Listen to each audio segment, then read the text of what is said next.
it's a good thing I spotted this one. Check this one out. Seattle police to review policy after Jaahnavi Kandula's death.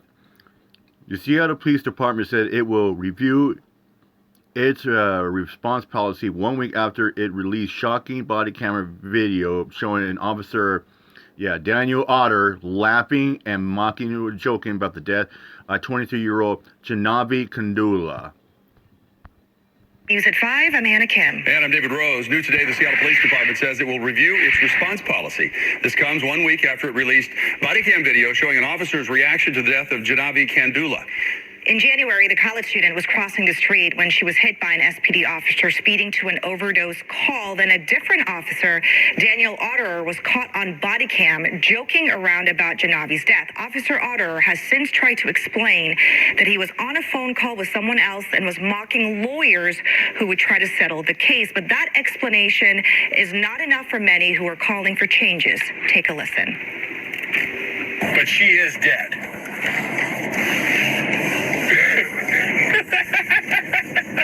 Yeah, just write a check.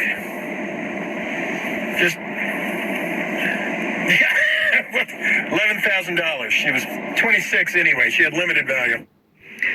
Fox 13's Dave Detling live for us in the newsroom, breaking down the latest information surrounding the call for transparency. They think they're worth more than that video is still invisible. tough to listen to. Now, the pushback continues to come from City Council, the public, and the Seattle Community Police Commission. Now, here's a copy of that two-page letter that was emailed to Seattle Police Chief Adrian Diaz earlier today. It requests that Officer Daniel Otterer, who is the Vice President of the Seattle Police Officers Guild, or SPOG, be relieved from duty and that the city withhold his pay as this investigation into his conduct continues. The organization also recommended the police chief immediately engage in a workshop to address what they say are repeated concerns about the department's culture and practices. The police department's decision to review its response policy followed Monday's night's city council meeting where members questioned Officer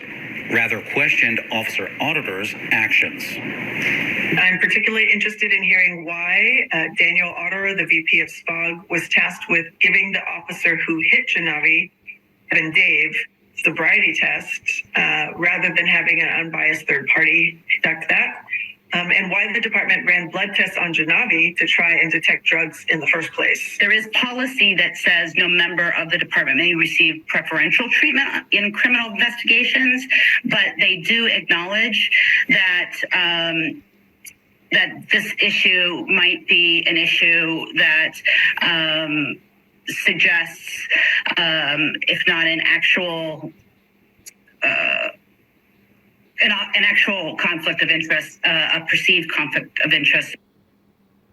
And they refers to the Seattle Police Department. Now, as for that CPC recommendation letter to the police chief about Officer Otterer, SPOG's contract states he will remain on duty with pay while this investigation continues. In the newsroom, Dave Detling, Fox 13.